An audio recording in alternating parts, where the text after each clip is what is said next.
Magandang araw sa inyong lahat. Ako po si Bianca Camille P. Abonalla. Narito ang aking pahayag na ilalathala para sa Kapayapaan ng Mindanao. Ito ay isa sa aking sasakatuparan. Hindi makaila na ang problema sa Mindanao ay talaga nakakaapekto sa bawat aspeto ng buhay ng ating bansa.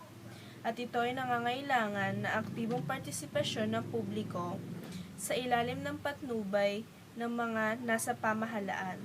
Tatalakayin ko ang sona na matagal nang minimithi ng mga taga Mindanao na kapayapaan para sa kanila at kung anong mangyari sa peace process sa pagitan ng pamahalaan at Moro Islamic Liberation Front o MILF.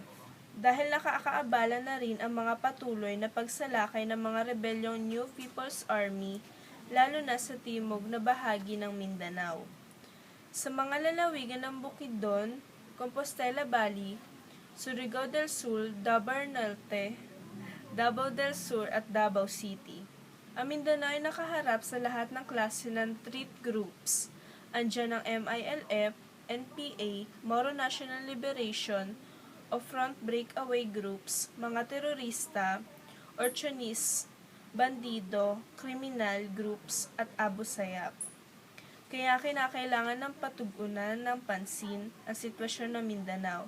Dahil dito, ako ay magpapatupad ng inaasahang nakalaan ng mga taga Mindanao and Development Frameworks for Mindanao, kung saan ang ekonomiya ay development ay isla ang pinag-uusapan at nakakamtan ninyo ang development, peace, and justice sa Mindanao.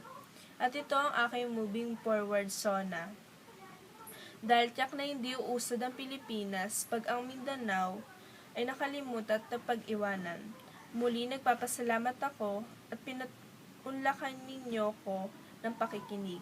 Maraming salamat, mabuhay Pilipinas para sa kapayapaan ng Mindanao.